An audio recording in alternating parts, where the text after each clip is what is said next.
Pray to God this is in focus. If it's not, I am going to literally... Last week, I decided to film this exact video and the whole thing was unfocused. Everything was just terrible and I was not proud of it, so I decided not to post. And I said, you know what, I'll just save it for the next week. And here we are. But let's just get going. Let's do shoutouts first. Much thanks to AskMe3439, user NZ8NF2FE4F. I'm starting to feel like these usernames are not the actual usernames of y'all, but let me know if this is actually your username because I'm starting to not believe it. Kenneth Bradley 5008, Flamingo, Creamy Forever, and Giselle Ya 4993. Thank you so much for your support. I love you. Thank you for watching to the end of the video. Let's just continue on with this video. If anything goes wrong... Honestly, this is going to be one of my favorite videos thus far. I say that a lot, but I'm being serious because we're talking about Cinderella. And you may not know this version of Cinderella. You may know the Disney version and the Grimm Brothers version, but this version, I think it's even creepier than the Brothers Grimm version. Cinderella is a fairy tale that is told by Disney and by many other people around the world. It is known all over the world: France, Germany, Italy, literally everywhere. All fairy tales have different variations and different versions, and some are creepier than the others. The word Cinderella alone is pretty creepy. It means little ashes, and if you know anything about little ashes, ashes, ashes, we all fall down. Yeah, it's creepy. One story that comes from France tells the story of a mother who gives birth to twins. And in that version, twins were a sign of infidelity. And she didn't want to seem like she was unfaithful to her husband. So she came up with a plan to kill one of the twins, to kill Cinderella. In the end of that version, however, she gets her Prince Charming, her happily ever after, and everything is a-okay. In this next version, things don't really turn out as planned. This version comes from China. In this Chinese fairy tale, it is super similar to the original Disney Cinderella story. Her parents pass away, she is then adopted by her stepmother, her evil stepmother, and she has, in this story, a half-stepsister, kind of like in the movie. They both disrespect her, they abuse her, and they take advantage of her, just like in the movie. However, the difference is that in this story, she befriends a fish. Yes, a fish. The fish is actually the reincarnation of her late mother. And so she really loves this fish. She created a really tight bond with this fish. The stepmother and the half-sister figure this out and they decide to kill the fish. They killed her mother. That's horrifying. And Cinderella, obviously distraught, was like, oh my god, I don't know what to do anymore. My mother is dead again. But then she does something that you may not expect, because the bones of those fish were actually magical. And so instead of having this fairy godmother, she has the bones of her dead mother's reincarnated corpse. And she uses those bones to go to the ball. Unfortunately, during the ball, she is recognized by her mother. So she flees, and there she leaves a shoe. The king looks for this princess that fits the shoe and finds her. And at the end of the story, the stepmother and the half-sister are both killed by flying rocks. So happy ending, except for those two.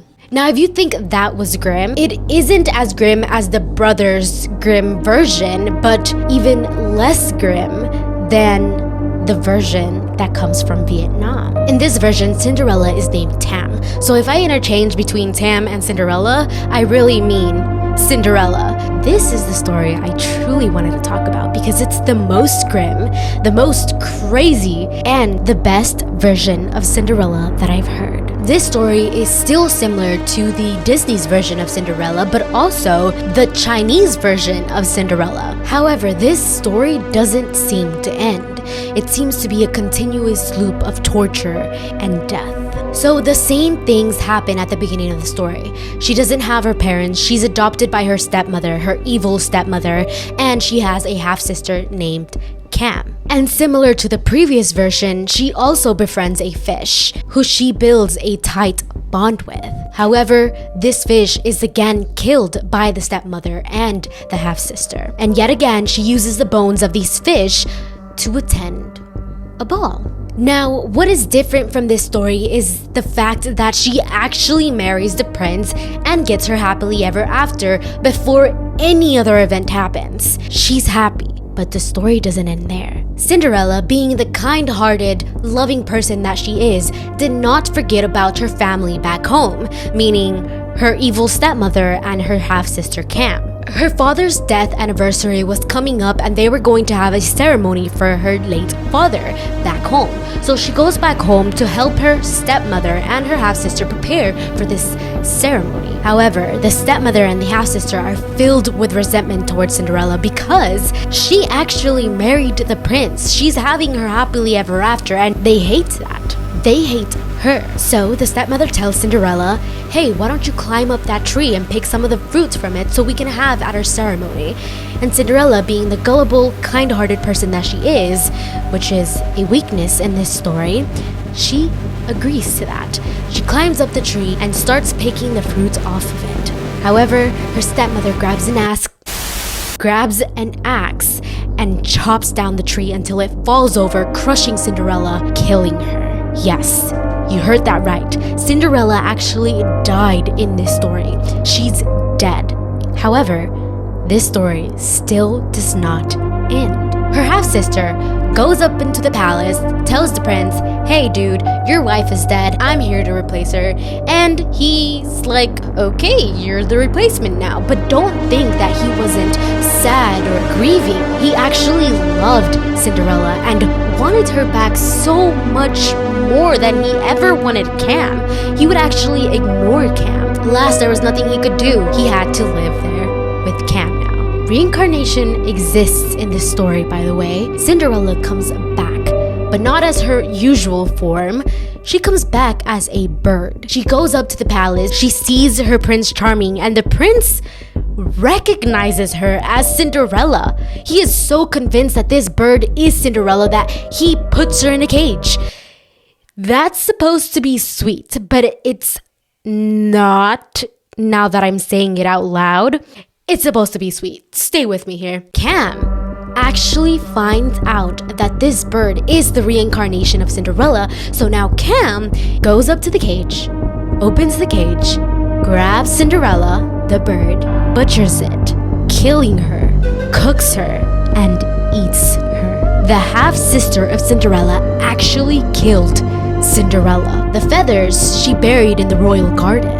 Well, this happens often in this story, where Cinderella comes back as a reincarnation of something, and Cam finds this out and somehow always ends up killing Cinderella. Cinderella never wins until one day she is reincarnated into an apple tree, and this apple tree is seen by a crone. This woman then grabs the tree, puts it in her home, and then one day an apple starts peeling. And so she helps the apple peel away, and out comes Cinderella. Cinderella is back. Well then, one day as the prince is riding along the trails, he gets tired. He knocks on the door and is like, hey, may you welcome me into your home? I'm tired, I need a place to rest. And the woman is like, of course, let me get you something to eat. So the woman goes into her kitchen and grabs betel leaf. She serves the prince this betel leaf, and the prince is like, yo dude, who made this? This is exactly the way my wife used to make it when she was alive. I demand to see who made it. And so out came Cinderella. Prince was shocked. He then grabs Cinderella and takes her back to the palace as soon as possible. Cam, however, didn't recognize Cinderella right away. She asked her, how are you so beautiful? And Cinderella, instead of giving her a straight up answer, she said, I'll show you. Walk with me. Cam, the gullible one now, walks with Cinderella. Cinderella is no longer this sweet, innocent, loving, and caring, kind-hearted person. She's got a backbone to her now. She's seeking revenge. Cinderella then tells Cam to hop into that hole down on the ground. So she does. And then Cinderella tells the knights of the palace to pour boiling water on Cam until she dies. And they do so, and Cam passes away. This water then gets turned into fermented sauce, and Cinderella packs it up into a nice little package and sends it off to her stepmother, making it seem like it was a gift from Cam. Well, the stepmother was absolutely delighted and grabbed this fermented sauce and ate it every single day. When she was about finished with the sauce, a crow landed on her roof, and it sang, "Delicious. The mother is eating her own daughter's flesh. Is there any left? Give me some." Of course, the stepmother got angry at the bird, but continued eating the sauce, as she didn't believe the crow. And once she got to the bottom of the sauce, there lay a skull, the skull of her daughter's head. She has just eaten her own daughter. And the stepmother immediately died from shock. What do you think of that story? I mean, it's one of my favorites. It's gruesome, it's grim, but I really love it. And I don't know if that makes me a bad person, but I don't know. I kind of like that Cinderella finally got her revenge. Do you hate these grim versions of Disney stories, or do you love them? Let me know in the comments below. I love you all so much. Goodbye. Oh, word of the day. Comment down little ashes for a chance to get a shout out in the next video. Thank you. Goodbye. I love you.